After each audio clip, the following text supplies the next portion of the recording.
오늘 본문 말씀은 딱 한 절로 된 짧은 본문이죠. 주제는 그리스도인의 자유입니다. 기독교 복음의 핵심은 자유죠. 기독교 윤리의 기초도 자유고, 여러분도 세계 모든 사람들도 지금 자유가 얼마나 귀하다라는 걸 피부로 느끼고 있어요. 코로나 때문에 이런 대회에 나와서 예배 드리는데 주저하잖아요. 많은 사람들이 못 나오잖아요. 우리 교회는 아직 성가대도 못 쓰고 오케스트라 연주도 못 하고 그런 상태잖아요. 이게 이 자유라고는 게 이렇게 귀한 거네, 이런 걸 아마 여러분 새삼 느낄 거예요. 제가 목회를 시작할 때 영화 한 편을 봤는데 그게 빠삐용이라고 하는 영화인데요. 이 빠삐용이라는 사람이 사람을 죽인 건 아닌데 살인자의 누명을 쓰고 프랑스령인 저 적도 근처에 있는 기아나라고 하는 나라에 감옥에 갇히는 거예요. 이게 억울하니까 탈출하고 싶지요. 얼마나 자유가 그렇겠어요. 탈출하다가 실패해서 이제는 독방 신사가 돼서 2년 동안 살아요. 포기하지 않고 또 탈출하려고 그래요. 이번에는 성공하는 줄 알았는데 의외로 믿었던 수도원 원장이 배반하는 바람에 다시 잡혀가지고 독방 생활을 5년 또 하게 되는. 근데 결국은 그 영화의 끝은 자유를 사모하던 빠삐용이 탈출하더라는 거. 이거는 영화가 아니고 실화거든요. 빠삐용이라는 개인의 실화를 근거한 영화였어요. 사람들은 자유를 이렇게 추구하는구나, 자유를 박탈당할 때 사람들은 어렵구나라는 거를 목회 초기에서 그 영화를 보고 제가 절감하고, 목회하면서 자유에 대한 복음을 많이 전해야겠다, 이렇게 다짐을 했어요. 자, 오늘 본문 1절 딱 한 절인데 한번 큰 목소리 읽어봐요. 시작. 그리스도께서 우리를 자유를 주셨으니 그러므로 굳건하게 서서 다시는 종의 멍에를 매지 말라. 누가 자유를 주셨냐? 그리스도께서 자유를 주셨다는 거예요. 여러분이 자유를 획득한 게 아니라는 거예요. 이게 오늘 본문이 주는 큰 메시지입니다. 그리스도인의 자유, 이것은 예수 그리스도를 통해서 예수님이 주신 거라는 거예요. 우리는 자유인이 아니고 노예였다는 거죠. 그럼 여러분들 그렇게 우리가 무슨 노예요? 그런데 여러분 다 노예였죠. 죽음의 노예, 죄의 노예, 사탄의 노예. 여기로부터 자유로운 사람 하나도 없었어요. 그런데 이 노예 상태에서 우리를 자유롭게 한 분이 누구냐? 바로 예수님이라는 거예요. 그럼 어떻게 예수님이 우리를 자유롭게 했어? 궁금하잖아요. 그거는 예수님이 몸소 십자가의 피를 흘려 죽으심으로, 그래서 우리가 자유함을 얻게 됐다는 거예요.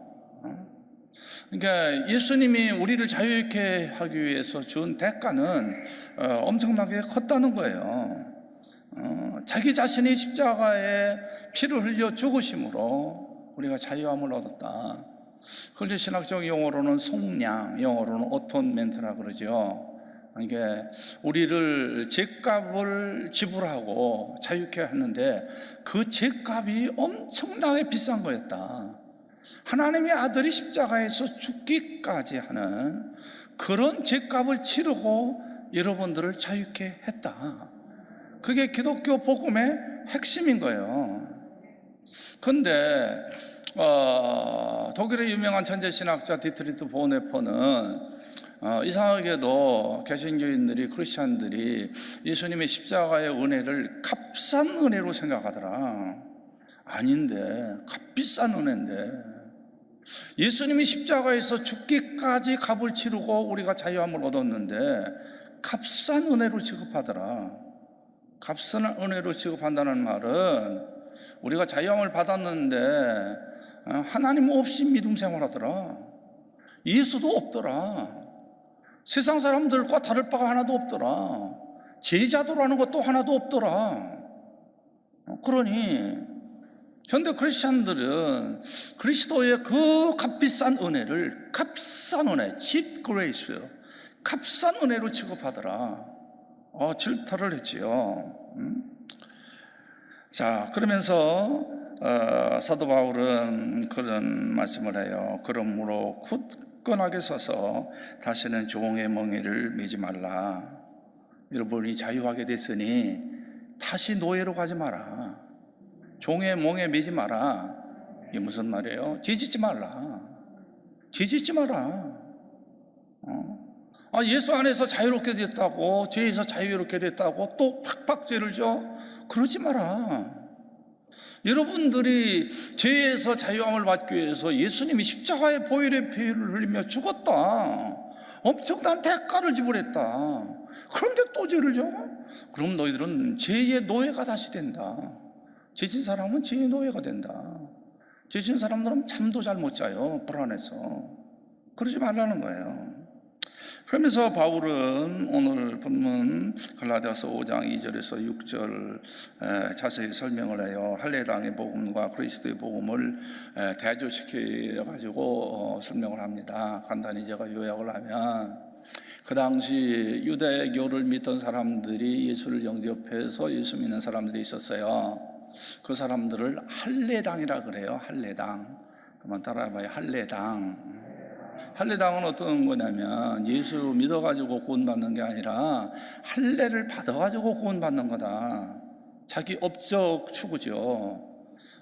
자기 어떤 공로를 이루게 한 거예요. 할례를 받아야 구원받는다라는 구원의 논리예요.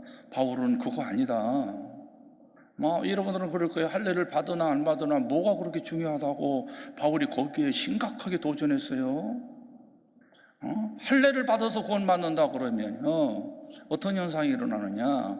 예수 그리스도의 십자가의 보혈의 가치가 축소당하는 거예요. 축소당하는 거라고요. 내가 어떤 업적을 통해서, 내가 공로를 이루어서 내가 할례를 받음으로 구원받는다는 구원의 논리는 십자가의 은혜를 약화시키는 거다. 그 논리로 기독교 구원론을 전개하지 말아라. 우리는 다 죄인이었다. 그런데 예수님의 십자가의 은혜로, 그 예수님의 십자가의 은혜를 믿음으로 구원받는 거다. 그러니까 예수님을 높이는 거예요. 내가 늘 얘기하잖아요. 구원의 근거는 은혜고 구원의 조건은 믿음이다. 그런데 구원을 할례 받는 거로 한다 그런다면 기독교인의 윤리는 타율적인 거다. 억지로 하는 거다. 어떤 구원을 성취하기 위해서 내가 하기 싫은 거 억지로 하는 거다. 그런데 기독교 윤리는 그런 거 아니다. 철저히 개인의 자유를 근거한 자율적인 윤리다. 우리가 은혜를 거저 받았으니, 십자가의 은혜를 거저 받았으니 너무나도 감사해서 하나님을 사랑하는 거다. 예수를 사랑하는 거다. 죄를 이기고 사는 거다.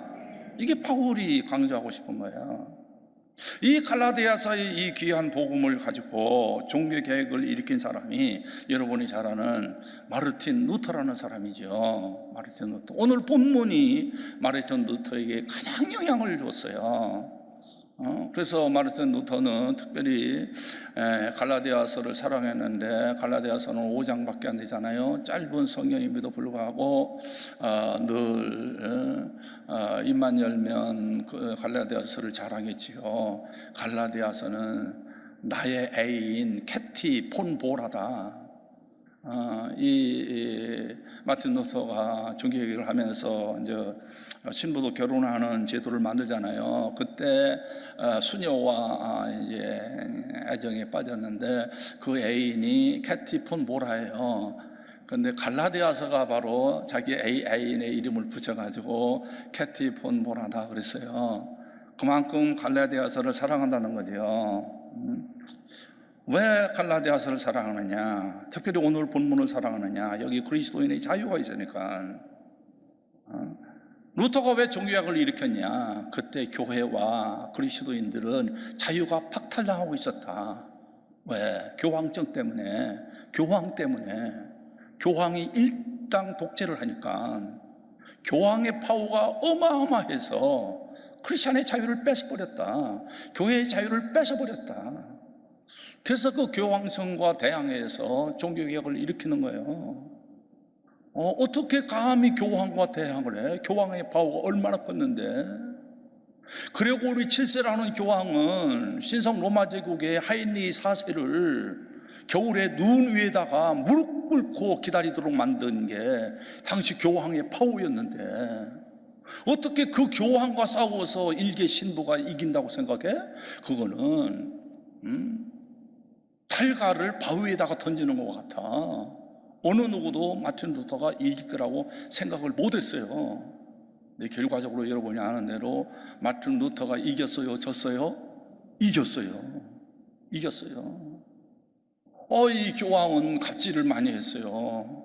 여러분이 아는 대로 마태복음 16장 보면 예수님 베드로에게 신앙 고백을 하니까 내가 너에게 천국 열쇠를 준다 그랬잖아요. 그래서 이 가톨릭은 베드로 사도가 1대 교황이고 그 대를 이어서 쭉 2대, 3대, 4대, 5대 교황이 있다. 그러니까 1대 교황인 베드로에게 천국 열쇠를 준다 그랬다. 이 교황이 지금도 지팡이를 들고 다니는데 그 지팡이는 열쇠로 돼 있잖아요. 그러니까 베드로의 천국 열쇠를 가지고 있는 거다. 사실 그건 그런 의미가 아닌데, 그러면서 교황이 그리스도인의 자유를 뺐으니까 마틴 루터가 이런 말을 하죠. 교황은 터키인들보다도 더 심하게 교회와 그리스도인의 자유를 파괴해버린다. 개인의 자유를 박탈하는 저 로마 교황청과 나는 싸워서 이길 거다. 그러면서 이분이 교회의 바벨론 포로 유수라고 하는 그런 조그만 책자도 쓰고, 또 조그만 책자 가운데 하나가 그리스도인의 자유라고 하는 걸 쓰죠. 자유의 복음을 가지고 싸우는 거예요. 왜 자유를 박탈하느냐. 이 책자에서는 루터가 그리스도인의 자유를 굉장히 내면적이고 영적인 차원에서 접근했어요. 죄와 죽음으로부터의 자유, 자기 욕망, 세상 사랑, 어떤 돈의 애착을 가지고 살아가는 그런 데로부터의 자유, 그런 내적인 자유를 설명을 했는데, 특별히 그가 만인 제사장론을 얘기를 하면서 제사장은 교황만 제사장이 아니다, 신부만 제사장이 아니다, 우리 모두가 다 제사장이다. 그런 면에서는 우리 모두가 자유롭다. 그래서 베드로서를 이용해 가지고 우리는 왕 같은 제사장이다. 성경이 말했지 않느냐? 고해 성사를 신부님한테 해야 죄 문제가 해결되냐? 아니다. 우리가 직접 하나님 앞에 회개해도 우리의 죄는 사함 받는 거다. 그래서 이제 크리스천의 자유를 구체화시킨 거죠. 이런 루터의 신앙을 이어받은 사람들을 개신교인들이라 그러는 거예요. 개신교인들, 이걸 영어로 프로테스탄트. 우리 개신교들을 뭐라 그래요? 프로테스탄트. 프로테스탄트라는 영어의 뜻은 대항하는 사람들, 교황과 대항했던 사람들. 그래서 결국은 프로테스탄트들이 교황과 대항해서 이겼어요. 그 여력을 가지고 왕의 절대 독재와도 싸워요. 개신교인들이. 그래서 왕이 그렇게 절대 독재권을 가지고 사람들의 자유를 박탈하면 안 된다. 그래서 왕의 자리를 없애고 왕의 자리에다가 법이라고 하는 것을 앉혀서 소위 법치주의를 실현하는 거죠. 개신교의 위대함은 바로 인간의 자유를 강조하면서 그 자유를 근거해서 법치주의를 만들어냈다는 거. 인간은 모두 다 법 앞에서는 평등하다. 평등이라는 건 법 앞에서 평등한 거다. 이것이 바로 기독교인들이 만든 자유민주주의의 시스템인 거예요. 이게 기독교가 위대한 거예요. 개신교가 위대한 거예요.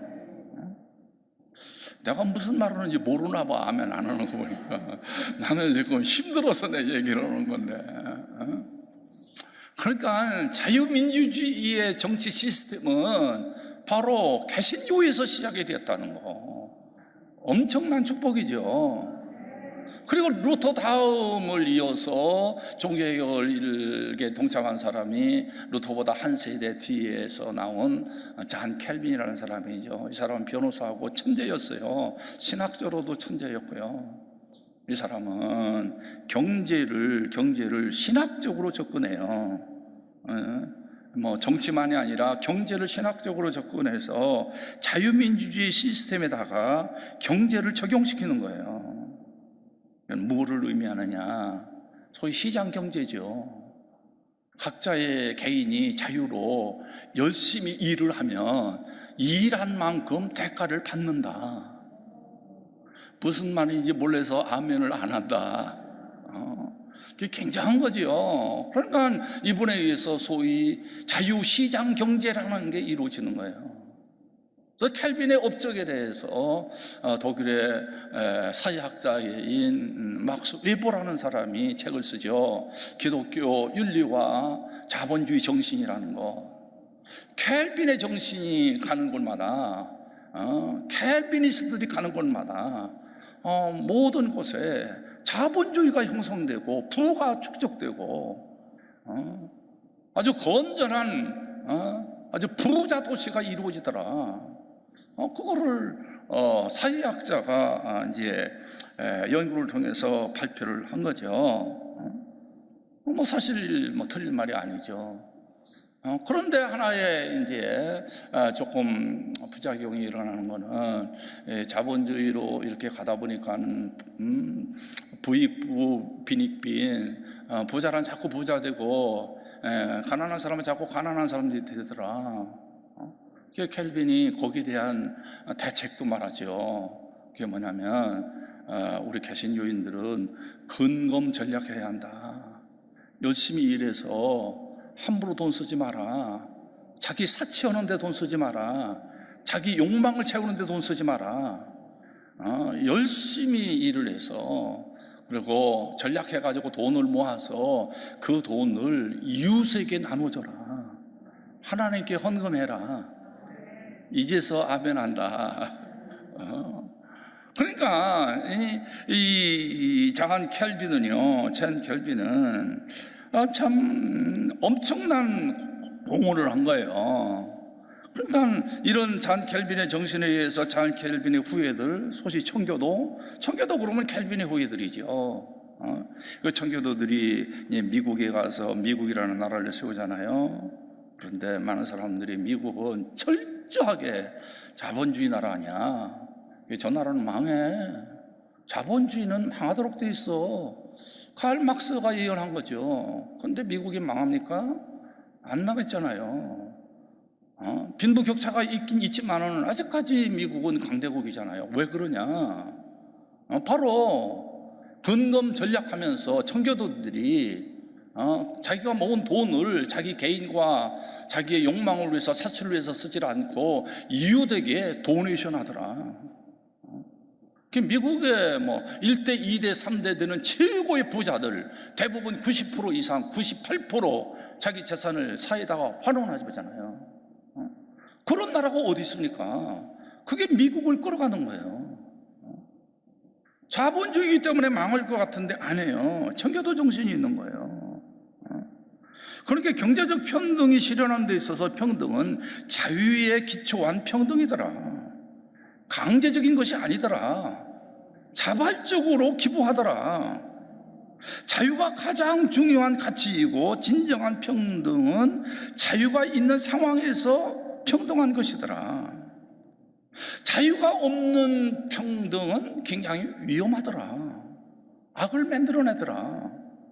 그게 여러분이 잘 아는 역사에서 등장한 공산주의죠.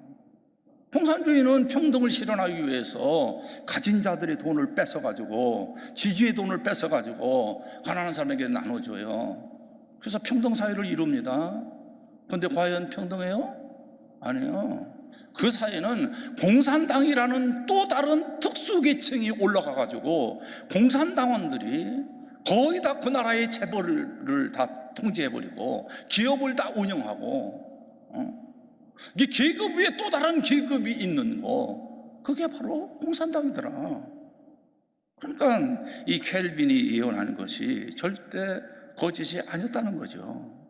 개인의 자유가 없어지게 되면 사회는 전체주의로 흐르는 그런 경향이죠. 역사적으로 우리 전체주의 그러면 다 같은 게 아니라 두 종류였어요. 우파 전체주의도 있고 좌파 전체주의도 있죠. 두 종류입니다. 우파의 전체주의, 파시즘과 나치즘이죠. 좌파의 전체주의, 사회주의와 공산주의죠. 그러니까 자유가 없어지면 전체주의로 가더라. 이 역사가 우리에게 보여주는 거예요. 여러분, 공산주의 국가인 중국 1949년 9월에 중국 정치 협상에 의해서 초대 중국의 주석을 뽑습니다. 그때 거기에 참여한, 주석을 뽑는데 참여한 대표가 576명이에요. 그런데 찬성이 575표였고 딱 한 사람이 반대했어요. 반대자는 엔징대 교수였어요. 근데 반대하는 엔징대 교수는 교수직이 잘려요. 그리고 문화혁명 때 이 사람이 감옥에 가서 죽음을 당해요. 그게 전체주의예요. 전체주의가 이런 거예요. 개인의 자유가 없는 거예요. 그리고 71년이 지나서 2020년 금년이죠. 5월 28일, 지금으로부터 정확하게 한 달 전입니다. 한 달 전에 중국 전인대회에서 홍콩 보안법을 놓고 투표합니다. 여러분, 홍콩 보안법이 뭐예요? 홍콩 내에서 중국에 대한 어떤 반대 입장을 취하게 되면, 그렇게 되면 반정부 활동을 하게 되면 그 사람은 처벌받는다라고 하는 법이 바로 홍콩 보안법이죠. 근데 이 법에 전인대를 열어가지고 이제 결정을 하는데, 전인대 회원이 이번에는 몇 명 모였냐면 2,878명이 모였어요. 근데 찬성이 몇 명이었냐? 2,877명. 반대는 딱 하나. 홍콩에서 대표가 200명이나 갔는데도 홍콩에서 간 사람들까지도 다 찬성했어요. 세계가 깜짝 놀란 거야. 두려웠나 보다, 무서웠나 보다. 그런데 한 사람은 어떻게 반대했지? 세계 모든 사람의 관심은 저 반대한 저 한 사람 살 수 있을까? 저거 위해당하지 않나? 저런 전체주의 사회가 G2 국가라고? 세계 리더가 된다고? 아니라는 거죠. 자유가 이렇게 중요한 거예요. 자유가 귀한 거라고요. 자유가 귀한 거예요. 여러분, 코로나로 우리가 전쟁 중인데 코로나 때문에 이렇게 다 함께 모여서 예배는 못 드리지만은 코로나 때문에 집에서 성경 못 읽어요? 코로나가 성경 못 읽게 해? 성경이 있는 사람은 공격해요? 아니죠. 집에서 기도 열심히 해요? 못 해요? 할 수 있죠. 찬송 열심히 해요? 못 해요? 할 수 있죠. 다음 주가 1년에 한 번 그런 맥주 감사 주일인데 다음 주 맥주 감사 헌금했다고 코로나가 공격해요? 아니죠. 그러니까 우리는 대한민국에 산다는 거 감사해야 하는 거예요. 신앙의 자유가 있다는 거 감사한 거예요. 우리나라 좋은 나라예요. 대한민국 좋은 나라입니다. 미국보다도 군 선교에 있어서는 가장 자유스러운 나라가 대한민국이에요. 얼마나 복을 받았습니까? 여러분, 자유를 주신 우리 예수 그리스도께, 하나님께, 대한민국에 감사하며 사는 여러분 되시기 바랍니다.